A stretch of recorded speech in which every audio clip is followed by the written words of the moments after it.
Hey everyone, it's been quite a while since I've done a vlog, so and a lot has happened in the last year, so I kind of want to fill everybody in on what's been going on and where we are.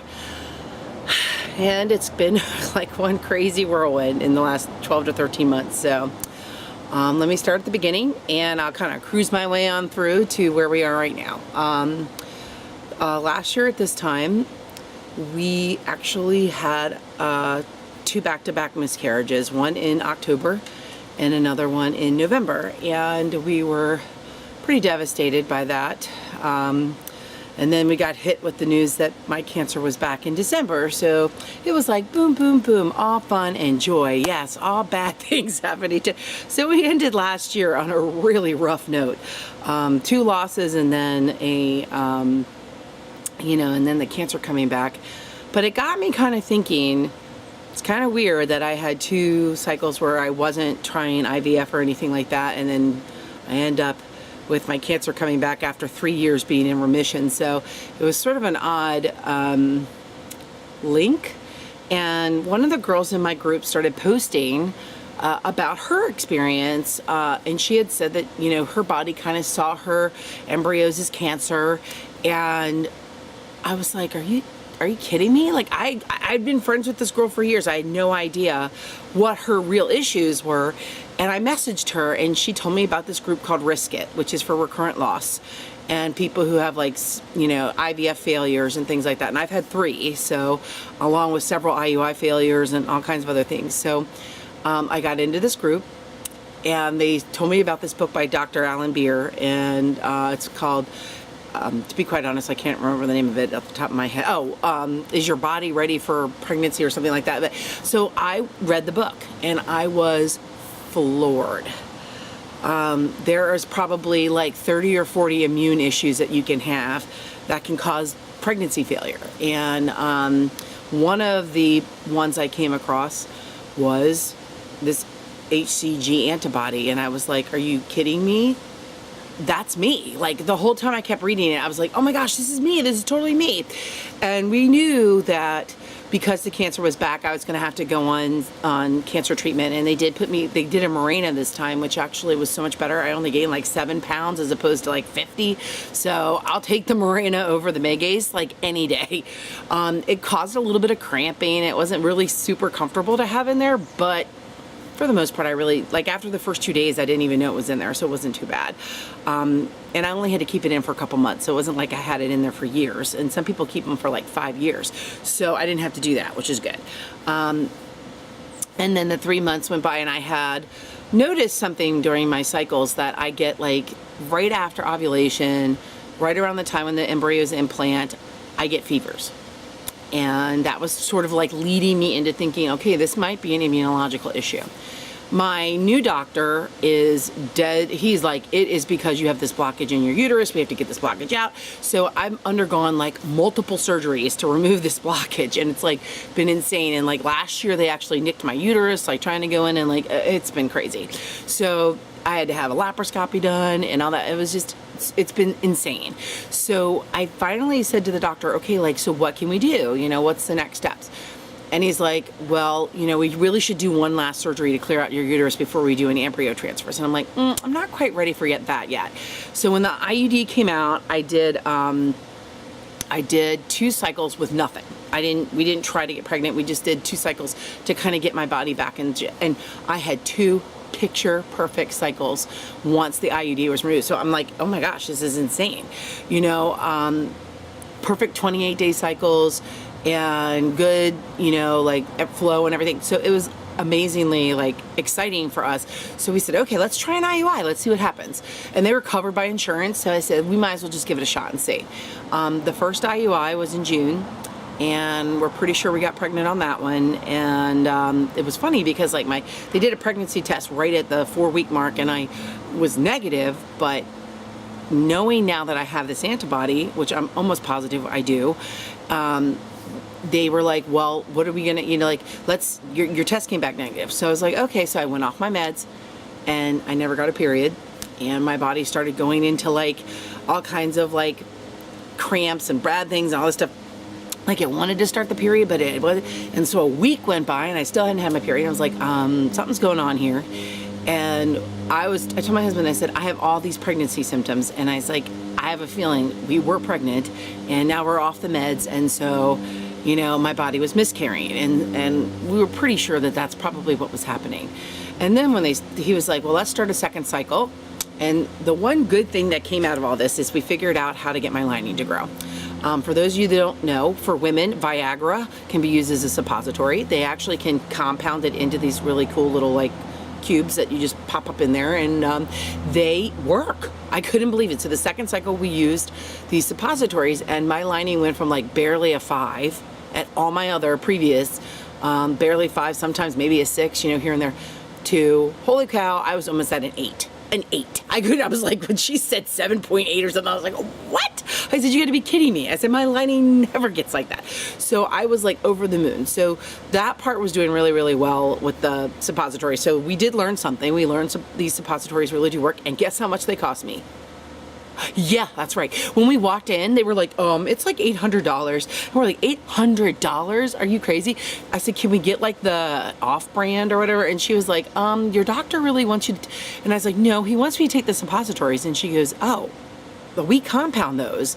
And I'm like, yeah, that's what he was telling me. And she was like, oh. So she went, she called the doctor, she got everything. Turns out, yes, I need to be on the suppositories, and guess how much they cost? $0. I was like, okay, so we went from 800 to 0. I'll take it. I'll take the 0. That's $800 in savings right there. I said, yes, thank you. So that was great. So that part we did learn, and I don't even need to be on injectables. I just have to take the suppositories, and they work perfectly. So that's a huge bonus of learning. And we did pretty much we were pretty sure I got pregnant with that cycle too, and we ended up, again, I get fevers, and I mean, both cycles I ended up with the fevers in the second half of my cycle. And I keep telling the doctors, this is an immune response. And they look at me and they're like, oh no, it's not related. You know, everybody gets fevers. I'm like, every single time you get pregnant, you get a fever? Because I'm pretty sure every time an embryo tries to implant in me, my body goes, and it like goes after it and attacks it. So I'm pretty sure that's not what it's supposed to do. And the fact that it wasn't happening when I was on the Mirena, and it didn't happen the 2 cycles that, you know, we weren't trying. And again, I had surgery in September, so we couldn't try to get pregnant in September, and I didn't get a fever in September either. So I'm trying to show the doctors it's only happening on the cycles we try to get pregnant. So it's pretty much every time the embryo implants, I break out in these 102 fevers, and I'm up all night, like in sweats and the whole 9 yards, and chills, and it's craziness. And they don't believe me. They all think it's just because you're sick. I cannot possibly nail the exact date to get sick every single month. It just doesn't work like that. So pretty sure that this is an immune response. So then in September, I sent all this, while I was going through my surgeries and stuff, I sent everything to the doctor, and I said, Dr. Staren's going to go in, he's going to clear out the uterus, he needs pictures. So they sent him the pictures this time, and he was actually able to remove all the scar tissue, which is like, yeah. So the scar tissue is gone. There's no scar tissue left. There's just a little bit of blockage where my tube is, and that's okay because we're doing IVF anyway, so we don't really need that tube to be open. But I said to the doctor, I said, okay, here's what we found. One of the girls in the Risk It group had found this amazing, it's not an article, it's like a research paper that had been done on women with this antibody. Well, I started calling around to all the RIs in the country. There's only 3. So I called them all, and they will not do the testing for HCG. They're not allowed. By the entire United States government has taken them out of that. They're not allowed to test for it now. Interesting. I wonder why the government doesn't allow us to test for HCG antibodies. If you haven't seen the movie Inferno, watch by Dan Brown, read the book. Screw the movie. They had to change the ending of the movie. You'll understand why. Read the book. It's very informative. And look up anti-HCG beta antibody and see what comes up. It's pretty interesting. And I think there's a reason why the government doesn't want us knowing about it. So that's just me. You might want to look into that. Especially if you're not getting pregnant and you've never had a positive pregnancy test. Yeah, you might want to look into that. Just say it. And the book Inferno, I think Dan Brown was onto something. So Yeah, he does base a lot of his books in factual information, so you might want to, like, I don't know. Don't go by the movie. The movie was completely wrong. The whole ending was completely changed. Ron Howard, did somebody say something to you that make you have to change the end of the movie? I don't know. We're not even going to get into that. But we'll go into the fact that I cannot be tested for this antibody. So, of course, there's no way to prove I have it other than all my symptoms. It could also be potentially causing my cancer. It could be causing my PCOS. It could be causing all kinds of problems with me because I basically have an antibody to a hormone that I'm supposed to have in my body. Not a good thing. So I talked to the doctor, and the recommendation from this is to do plasmapheresis, which I'm terrified because I have to have needles put in my throat, and you know, they have to go in through your jugular vein, and you know, and they have to then put, it's almost like kidney dialysis. Essentially, they're going to take all my blood out, put it through a little machine, filter out the plasma, and then put it back in and put good plasma back in. And that will essentially rid me of any bad antibodies, which is, this one is a bad antibody and it shouldn't be in my body in the first place. And it's causing problems. It's causing problems with all, like, my whole body. So I'm hoping that my endocrinologist is on board. He kind of seems like he gets it. Like, he said to me, he's like, you're not going to want to do IVF without this. He's like, it's in your head. He's like, you cannot, even though he thinks I can do it, he's like, oh, we'll just do it without. I was like, are you paying the $4,000 if it fails? Because if you are, then that's fine. But if you're not going to pay the $4,000 if it fails, then I think you need to, you know, go with us on this and do this. And so that's, I would probably have to have 1 to 2 treatments of that at least. They recommend 3, which seems like a lot, but you have to do it in the first 2 weeks of your cycle. So today was my cycle day 2, so they had me come in. Came in and did all my blood work and everything today, but we'll see what happens. And I'm a little scared because, you know, I don't know that we're gonna be able to fit it all in this month.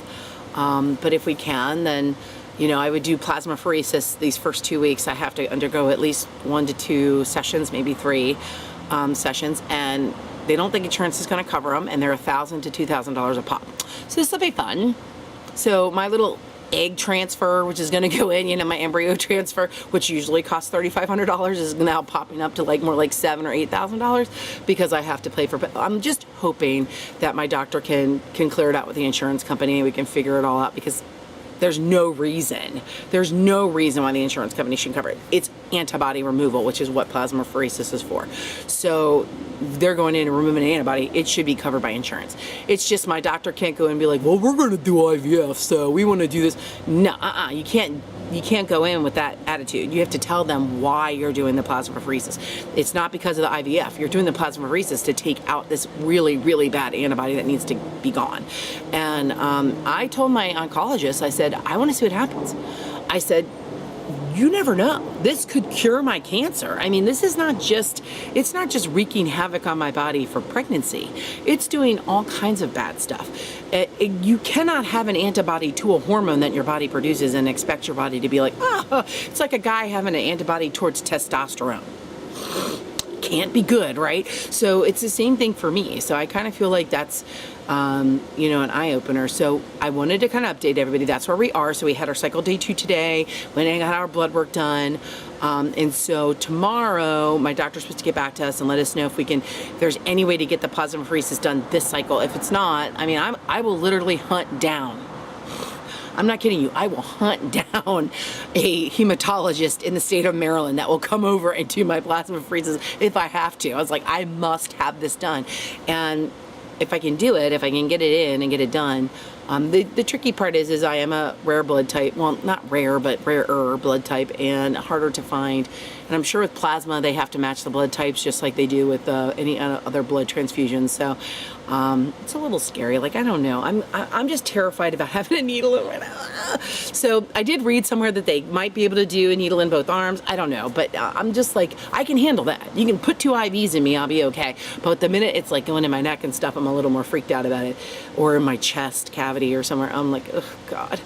And it's scary because it might have to be a central line, and that's a little bit more invasive than a regular IV. So my girlfriend's like, they'll give you really good drugs and it'll really like chill you out. Like, great. Yeah, drug me up and then put the IVs in. Why don't they do that every time, right? Like, you know, like just drug me off and then I'm not even thinking about you giving me an IV. But no, seriously, that's like essentially what she told me. She's like, don't worry, they'll like chill you out and then you'll be able to have the IV put in and you'll be fine and you won't even know it. And you'll be so happy because once it's over, it's over. But for 3 hours, I get to chill out in a hospital bed and read a book while my blood is essentially being purified. My husband keeps joking with me. He's like, can't we just buy some coffee filters and like hook you up? I'm like, yeah, no, I don't think so. I don't think it's going to work like that. So, you know, it's like one of those things where if it's got to be done, it's got to be done. And if this works, I told my doctor, I was like, you could do a research paper on me. I mean, imagine, one, you had somebody who ended up getting pregnant who has not been pregnant in 13 years. And I said, two, you might have very well cured my cancer too. So, I don't know, it might be a pretty good research paper to write, and it might be some important information for other women out there who are going through what I am. So I do want to update you on that and kind of give everybody kind of an update of where we are. So that's the next step, is this plasmapheresis, which is, I'm not going to lie to you, it's scary. There's a lot of complications that can happen. My blood pressure could drop. I could get an infection. I mean, there's all these horrible things that could happen. But I'm not going to think about the horrible because I'm excited. I'm excited at the fact that they figured, I mean, I know what's wrong with me. And even though my doctor's not quite buying into it because he thinks it was really because my uterus was all messed up, and I'm like, dude, 13 years. My uterus hasn't been screwed up for 13 years. It just hasn't. I didn't even get diagnosed with cancer until 2012, and I had multiple REs see me prior to that. So it's not like I didn't have doctors that looked at me, and I've had HCGs in the past and everything else that were clean, you know, that in between the cancers and stuff. So it's just, it's a mess. And you know, trying to get doctors on board, but this time at least my doctors work together, and I feel like my oncologist and my RE are on the same page.